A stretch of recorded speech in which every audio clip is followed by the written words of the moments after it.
Chapitre 12. Au-dessus des trappes. Le lendemain, il la revit à l'opéra. Elle avait toujours au doigt l'anneau d'or. Elle fut douce et bonne. Elle l'entretint des projets qu'il formait, de son avenir, de sa carrière. Il lui apprit que le départ de l'expédition polaire avait été avancé et que dans 3 semaines, dans un mois au plus tard, il quitterait la France. Elle l'engagea presque gaiement à considérer ce voyage avec joie comme une étape de sa gloire future. Et comme il lui répondait que la gloire sans l'amour n'offrait à ses yeux aucun charme, elle le traita en enfant dont les chagrins doivent être passagers. Il lui dit « Comment pouvez-vous, Christine, parler aussi légèrement de choses aussi graves? Nous ne nous reverrons peut-être jamais plus. Je puis mourir pendant cette expédition. » « Et moi aussi, fit-elle simplement. » Elle ne souriait plus, elle ne plaisantait plus. Elle paraissait songer à une chose nouvelle qui lui entrait pour la première fois dans l'esprit. Son regard en était illuminé. « À quoi pensez-vous, Christine? Je pense que nous ne nous reverrons plus. Et c'est ce qui vous fait si rayonnante. Et que, dans un mois, il faudra nous dire adieu, pour toujours. À moins, Christine, que nous nous engagions notre foi et que nous nous attendions pour toujours. » Elle lui mit la main sur la bouche. « Taisez-vous, Raoul. Il ne s'agit point de cela, vous le savez bien. Et nous ne nous marierons jamais. C'est entendu. » Elle semblait avoir peine à contenir tout à coup une joie débordante. Elle tapa dans ses mains avec une allégresse enfantine. Raoul la regardait inquiet, sans comprendre. « Mais, fit-elle encore, en tendant ses 2 mains au jeune homme, ou plutôt en les lui donnant, comme si, soudain, elle avait résolu de lui en faire cadeau. « Mais si nous ne pouvons nous marier, nous pouvons nous fiancer. Personne ne le saura que nous, Raoul. Il y a eu des mariages secrets. Il peut bien y avoir des fiançailles secrètes. Nous sommes fiancés, mon ami, pour 1 mois. Dans 1 mois, vous partirez et je pourrai être heureuse, avec le souvenir de ce mois-là, toute ma vie. » Elle était ravie de son idée et elle redevint grave. « Ceci, dit-elle, est un bonheur qui ne fera de mal à personne. » Raoul avait compris. Il se rua sur cette inspiration. Il voulut en faire tout de suite une réalité. Il s'inclina devant Christine avec une humilité sans pareille et dit « Mademoiselle, j'ai l'honneur de vous demander votre main. »« Mais vous les avez déjà toutes les 2, mon cher fiancé. »« Oh, Raoul, comme nous allons être heureux! Nous allons jouer au futur petit mari et à la future petite femme. » Raoul se disait « L'imprudente! D'ici 1 mois, j'aurai eu le temps de lui faire oublier ou de percer et de détruire le mystère de la voix d'homme, et dans 1 mois, Christine consentira à devenir ma femme. En attendant, jouons. » Ce fut le jeu le plus joli du monde, et auquel ils se plurent comme de purs enfants qu'ils étaient. Ah, qu'ils se dirent de merveilleuses choses! Et que de serments éternels furent échangés. L'idée qu'il n'y aurait plus personne pour tenir ces serments-là le mois écoulé les laissait dans un trouble qu'ils goûtaient avec d'affreuses délices, entre le rire et les larmes. Ils jouaient au cœur comme d'autres jouent à la balle. Seulement, comme c'était bien leurs 2 cœurs qu'ils se renvoyaient, il leur fallait être très, très adroits pour le recevoir sans leur faire mal. Un jour, c'était le 8e du jeu. Le cœur de Raoul eut très mal, et le jeune homme arrêta la partie par ces mots extravagants. « Je ne pars plus pour le pôle Nord. » Christine, qui, dans son innocence, n'avait pas songé à la possibilité de cela, découvrit tout à coup le danger du jeu et se le reprocha amèrement. Elle ne répondit pas un mot à Raoul et rentra à la maison. Ceci se passait l'après-midi dans la loge de la chanteuse, où elle lui donnait tous ses rendez-vous et où ils s'amusaient à de véritables dînettes autour de 3 biscuits, de 2 verres de Porto et d'un bouquet de violettes. Le soir, elle ne chantait pas. Et il ne reçut pas la lettre coutumière, bien qu'ils se fussent donné la permission de s'écrire tous les jours de ce mois-là. Le lendemain matin, Il courut chez la maman Valerius, qui lui apprit que Christine était absente pour 2 jours. Elle était partie la veille au soir, à 5 heures, en disant qu'elle ne serait pas de retour avant le surlendemain. Raoul était bouleversé. Il détestait la maman Valerius, qui lui faisait part d'une pareille nouvelle avec une stupéfiante tranquillité. Il essaya d'en tirer quelque chose, mais, de toute évidence, la bonne dame ne savait rien. Elle consentit simplement à répondre aux questions affolées du jeune homme. « C'est le secret de Christine. » Et elle levait le doigt, disant cela avec une onction touchante qui recommandait la discrétion et qui, en même temps, avait la prétention de rassurer. « Ah, bien !» s'exclamait méchamment Raoul en descendant l'escalier comme un fou. « Ah bien, les jeunes filles sont bien gardées avec cette maman Valerius-là. » Où pouvait être Christine? 2 jours. 2 jours de moins dans leur bonheur si court. Et ceci était de sa faute. N'était-il point entendu qu'il devait partir? Et si sa ferme intention était de ne point partir, pourquoi avait-il parlé si tôt? Il s'accusait de maladresse et fut le plus malheureux des hommes pendant 48 heures, au bout desquelles Christine réapparut. Elle réapparut dans un triomphe. Elle retrouva enfin le succès inouï de la soirée de gala. Depuis l'aventure du crapaud, la Carlotta n'avait pu se produire en scène. La terreur d'un nouveau couac habitait son cœur et lui enlevait tous ses moyens. Et les lieux, témoins de son incompréhensible défaite, lui étaient devenus odieux. Elle trouva le moyen de rompre son traité. Daae, momentanément, fut priée de tenir l'emploi vacant. Un véritable délire l'accueillit dans la Juive. Le vicomte, présent à cette soirée, naturellement, fut le seul à souffrir en écoutant les 1000 échos de ce nouveau triomphe. Car il vit que Christine avait toujours son anneau d'or. Une voix lointaine murmurait à l'oreille du jeune homme. « Ce soir, elle a encore l'anneau d'or, et ce n'est point toi qui le lui as donné. Ce soir, elle a encore donné son âme, et ce n'était pas à toi. » Et encore la voix le poursuivait. « Si elle ne veut point te dire ce qu'elle a fait depuis 2 jours, si elle te cache le lieu de sa retraite, il faut l'aller demander à Éric. » Il courut sur le plateau. Il se mit sur son passage. Elle le vit, car ses yeux le cherchaient. Elle lui dit « Vite, vite, venez !» Et elle l'entraîna dans la loge, sans plus se préoccuper de tous les courtisans de sa jeune gloire qui murmuraient devant sa porte fermée. C'est un scandale. Raoul tomba tout de suite à ses genoux. Il lui jura qu'il partirait et la supplia de ne plus désormais retrancher 1 heure du bonheur idéal qu'elle lui avait promis. Elle laissa couler ses larmes. Ils s'embrassaient comme un frère et une sœur désespérés qui viennent d'être frappés par un deuil commun et qui se retrouvent pour pleurer un mort. Soudain, elle s'arracha à la douce et timide étreinte du jeune homme, sembla écouter quelque chose que l'on ne savait pas, et d'un geste bref, elle montra la porte à Raoul. Quand il fut sur le seuil, elle lui dit, si bas que le vicomte devina ses paroles plus qu'il ne les entendit. « Demain, mon cher fiancé! Et soyez heureux, Raoul, c'est pour vous que j'ai chanté ce soir. » Il revint donc, mais, hélas, ces 2 jours d'absence avaient rompu le charme de leur aimable mensonge. Ils se regardaient, dans la loge, sans plus se rien dire avec leurs tristes yeux.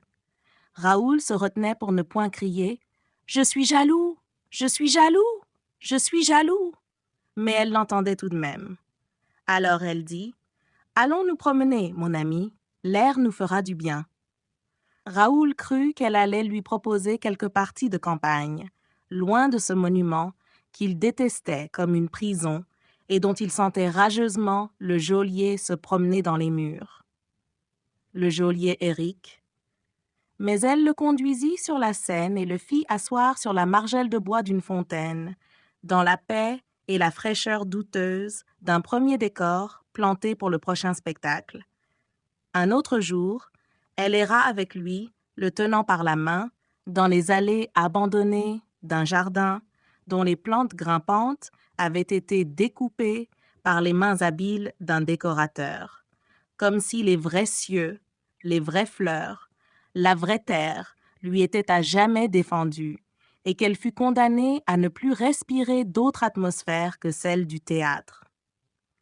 Le jeune homme hésitait à lui poser la moindre question, car comme il lui apparaissait tout de suite qu'elle n'y pouvait répondre, il redoutait de la faire inutilement souffrir.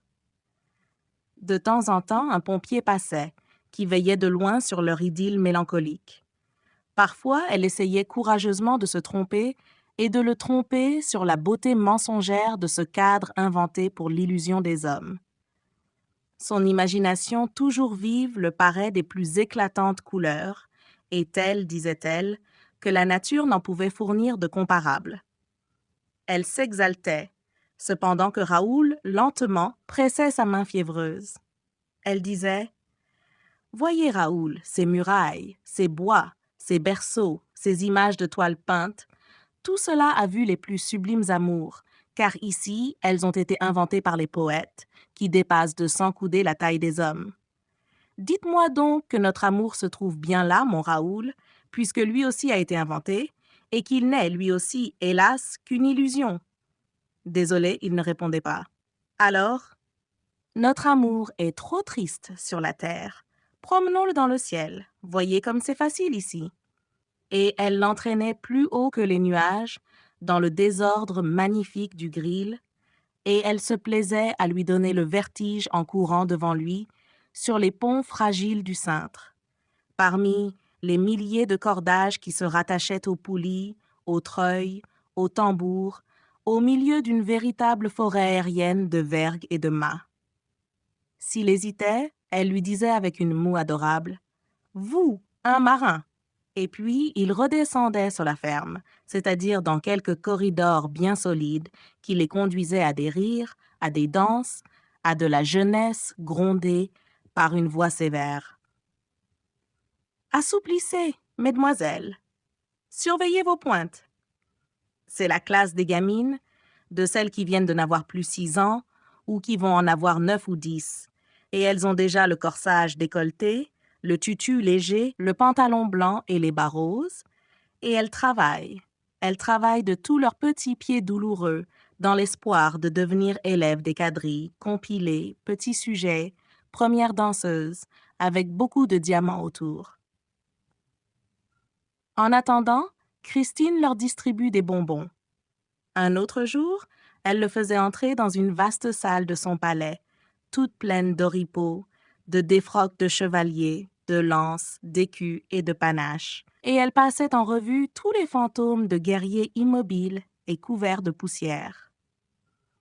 Elle leur adressait de bonnes paroles, leur promettant qu'ils reverraient les soirs éclatants de lumière et les défilés en musique devant la rampe retentissante. Elle le promena ainsi dans tout son empire, qui était factice mais immense, s'étendant sur 17 étages du rez-de-chaussée jusqu'au faîte, et habité par une armée de sujets. Elle passait au milieu d'eux comme une reine populaire, encourageant les travaux, s'asseyant dans les magasins, donnant de sages conseils aux ouvrières dont les mains hésitaient à tailler dans les riches étoffes qui devaient habiller des héros. Des habitants de ce pays faisaient tous les métiers. Il y avait des savetiers et des orfèvres. Tous avaient appris à l'aimer, car elle s'intéressait aux peines et aux petites manies de chacun. Elle savait des coins inconnus, habités en secret par de vieux ménages. Elle frappait à leur porte et leur présentait Raoul comme un prince charmant qui avait demandé sa main, et tous deux, assis sur quelque accessoire vermoulu, écoutaient les légendes de l'opéra comme autrefois ils avaient, dans leur enfance, écouté les vieux contes bretons. Ces vieillards ne se rappelaient rien d'autre que l'opéra. Ils habitaient là depuis des années innombrables. Les administrations disparues les y avaient oubliés. Les révolutions de palais les avaient ignorés. Au dehors, l'histoire de France avait passé sans qu'ils s'en fussent aperçus, et nul ne se souvenait d'eux. Ainsi, les journées précieuses s'écoulaient, et Raoul et Christine, par l'intérêt excessif qu'ils semblaient apporter aux choses extérieures, s'efforçaient malhabilement de se cacher l'un à l'autre l'unique pensée de leur cœur. Un fait certain était que Christine, qui s'était montrée jusqu'alors la plus forte, devint tout à coup nerveuse au-delà de toute expression. Dans leurs expéditions, elle se prenait à courir sans raison, ou bien s'arrêtait brusquement, et sa main, devenue glacée en un instant, retenait le jeune homme. Ses yeux semblaient parfois poursuivre des ombres imaginaires. Elle criait « par ici », puis par ici, puis par ici, en riant d'un rire haletant qui se terminait souvent par des larmes. Raoul alors voulait parler, interroger malgré ses promesses, ses engagements. Mais, avant même qu'il eût formulé une question, elle répondait fébrilement « Rien. Je vous jure qu'il n'y a rien. » Une fois que sur la scène, il passait devant une trappe entr'ouverte, Raoul se pencha sur le gouffre obscur et dit « Vous m'avez fait visiter les dessus de votre empire, Christine, mais on raconte d'étranges histoires sur les dessous. Voulez-vous que nous y descendions ?» En entendant cela, elle le prit dans ses bras, comme si elle craignait de le voir disparaître dans le trou noir, et elle lui dit tout bas, en tremblant « Jamais! Je vous défends d'aller là. Et puis, ce n'est pas à moi. Tout ce qui est sous la terre lui appartient. » Raoul plongea ses yeux dans les siens et lui dit d'une voix rude « Il habite donc là-dessous? Je ne vous ai pas dit cela. Qui est-ce qui vous a dit une chose pareille? Allons, venez. Il y a des moments, Raoul, où je me demande si vous n'êtes pas fou. Vous entendez toujours des choses impossibles. Venez, venez. » Et elle le traînait littéralement, car il voulait rester obstinément près de la trappe, et ce trou l'attirait. La trappe, tout d'un coup, fut fermée, et si subitement, sans qu'ils aient même aperçu la main qui la faisait agir, qu'ils en restèrent tout étourdis. « C'est peut-être lui qui était là, » finit-il par dire. Elle haussa les épaules, mais elle ne paraissait nullement rassurée.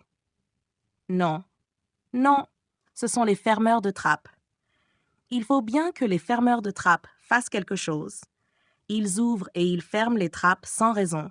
C'est comme les fermeurs de portes, il faut bien qu'ils passent le temps. Et si c'était lui, Christine? Mais non, il s'est enfermé, il travaille. Ah, vraiment, il travaille? Oui, il ne peut pas ouvrir et fermer les trappes et travailler. Nous sommes bien tranquilles. » Disant cela, elle frissonnait. « À quoi donc travaille-t-il? » « Oh, à quelque chose de terrible. » Aussi, nous sommes bien tranquilles. Quand il travaille à cela, il ne voit rien. Il ne mange, ni ne boit, ni ne respire. Pendant des jours et des nuits. C'est un mort-vivant, et il n'a pas le temps de s'amuser avec les trappes. Elle frissonna encore. Elle se pencha en écoutant du côté de la trappe. Raoul la laissait faire et dire. Il se tut. Il redoutait maintenant que le son de sa voix la fit soudain réfléchir, l'arrêtant dans le cours si fragile encore de ses confidences. Elle ne l'avait pas quitté. Elle le tenait toujours dans ses bras. Elle soupira à son tour. Si c'était lui, Raoul, timide, demanda. « Vous avez peur de lui ?» Elle fit. « Mais non.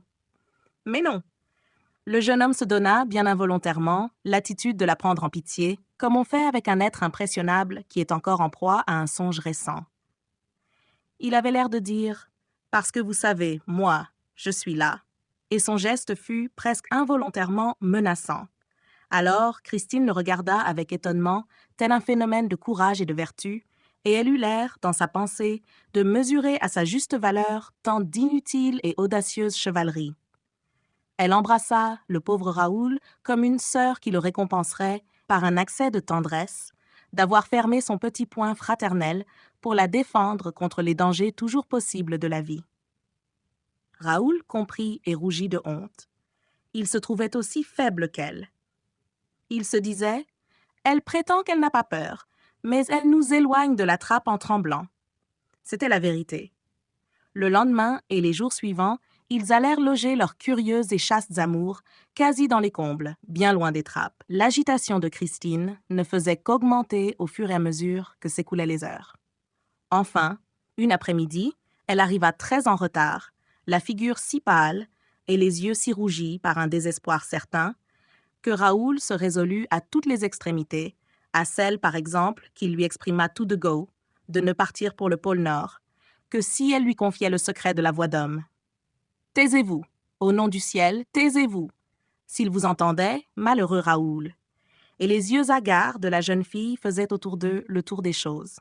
« Je vous enlèverai à sa puissance, Christine, je le jure, et vous ne penserez même plus à lui, ce qui est nécessaire. » Est-ce possible?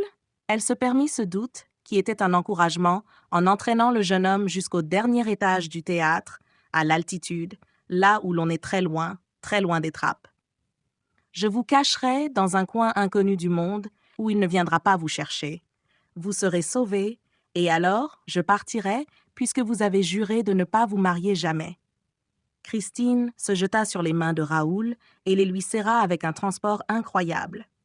Mais inquiète à nouveau, elle tournait la tête. « Plus haut, dit-elle seulement, encore plus haut. » Et elle l'entraîna vers les sommets. Il avait peine à la suivre. Ils furent bientôt sous les toits, dans le labyrinthe des charpentes. Ils glissaient entre les arcs-boutants, les chevrons, les jambes de force, les pans, les versants et les rampants. Ils couraient de poutre en poutre, comme dans une forêt, ils eussent couru d'arbre en arbre, au tronc formidable.